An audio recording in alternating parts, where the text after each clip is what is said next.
नमस्कार दोस्तों, आज हम रीड लेवल सेकंड की भाषा प्रथम व सेकंड के संस्कृत के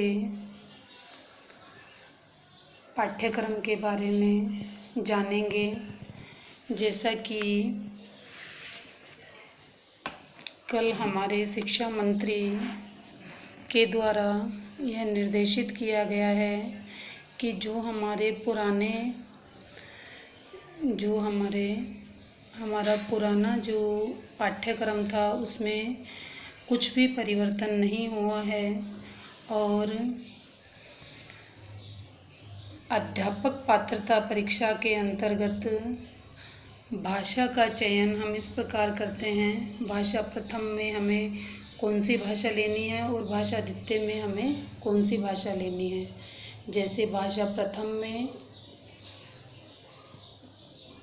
हमने हिंदी भाषा ली है तो भाषा द्वितीय का चयन हम संस्कृत या इंग्लिश, उर्दू, पंजाबी, राजस्थानी अनेक प्रकार की भाषाएं हैं, लेकिन मुख्यतः छात्र हिंदी भाषा के साथ साथ संस्कृत भाषा का चयन करते हैं। तो आज हम संस्कृत भाषा के पाठ्यक्रम के बारे में जानेंगे।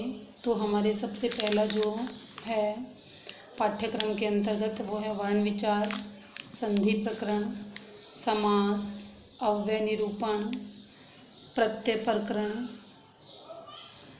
शब्द रूपम, संख्यावाची शब्द, धातु रूप, अनुवाद प्रकरण, कारक, अशुद्धि संशोधन, पर्यायवाची, विलोम शब्द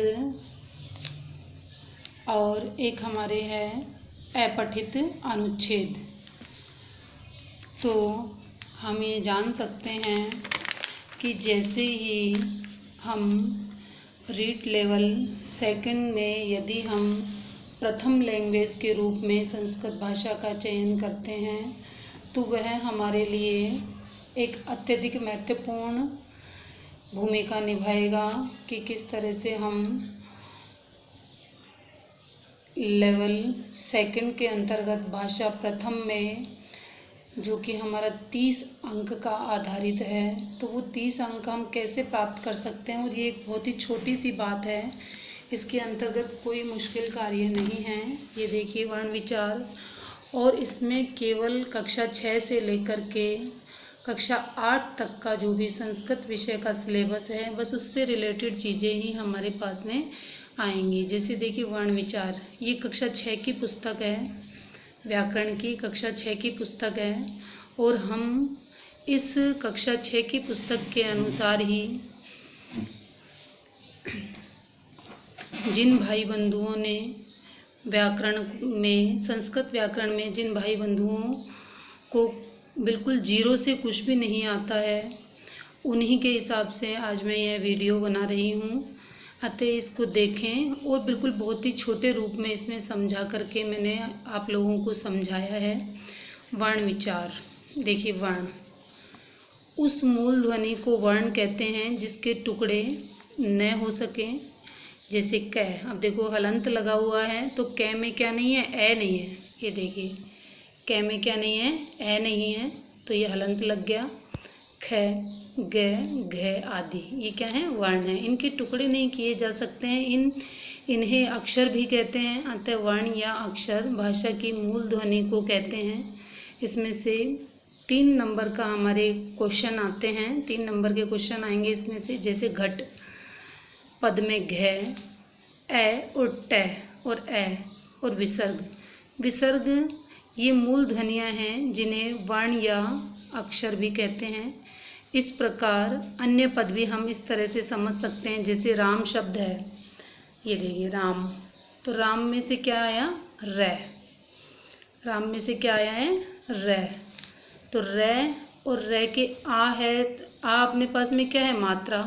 तो अपन जब इसके टुकड़े करेंगे तो क्या लिखेंगे, र हलंत आ प्लस मैं हलंत प्लस ए प्लस विसर्ग। ऐसे ही मोहन में मैं प्लस ओ प्लस है प्लस ए प्लस न प्लस ए प्लस विसर्ग। इसी तरह से पुरुष में प है, ऊ की मात्रा अलग से निकाली हमने, र है और ये ऊ निकाल दिया हमने, श ए और विसर्ग। इसी तरह से रमा है, र प्लस ए प्लस मैं प्लस ए। तो इसी प्रकार से गीता है, गीता में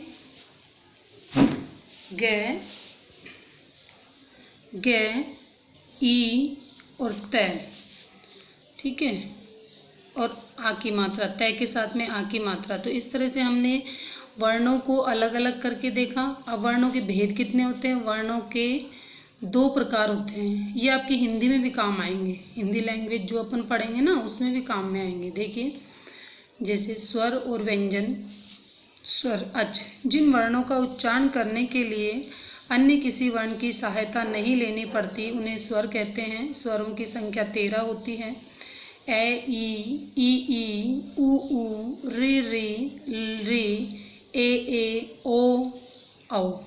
और हिंदी भाषा में स्वरों की संख्या 11 होती है।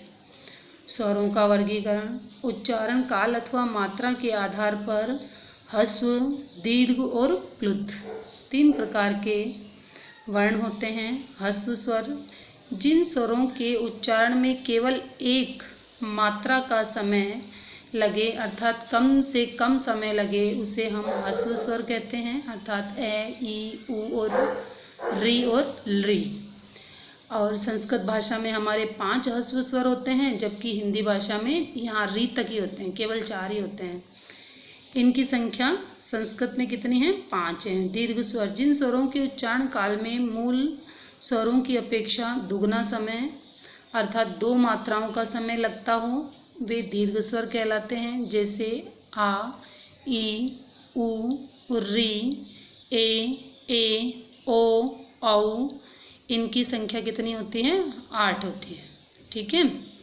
नोट, ए औ ये दीर्घ स्वर हैं और ये 2 स्वरों के मेल से बनते हैं। इनके अंतर्गत कितने स्वर होते हैं? 2 स्वर होते हैं। 2 स्वरों के मेल से ये बनते हैं। ठीक इसी प्रकार से हम आगे चलते हैं। देखिए, जैसे ई ओम, ई ओम, ई ओम, री ओम, री ओम, ए ओम, ओ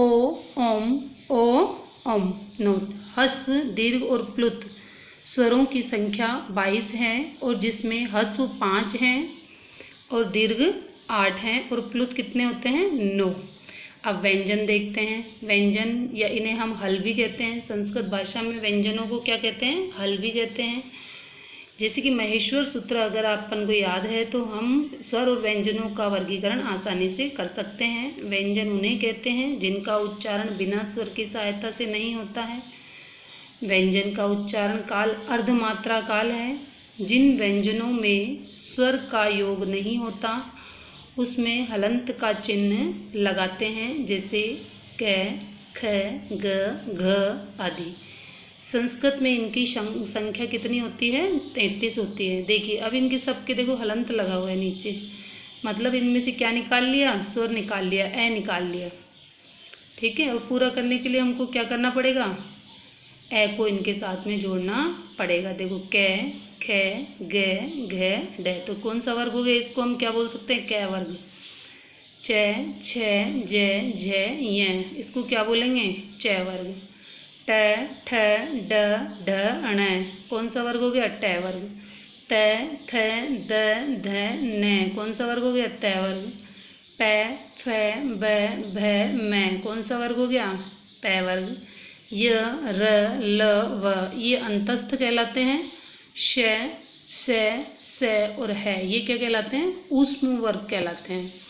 व्याकरण में व्यंजन का अभिप्राय स्वर रहित वर्ण से ही होता है, अर्थात व्यंजन किन्हें कहेंगे हम? जहाँ पर स्वर नहीं होते हैं।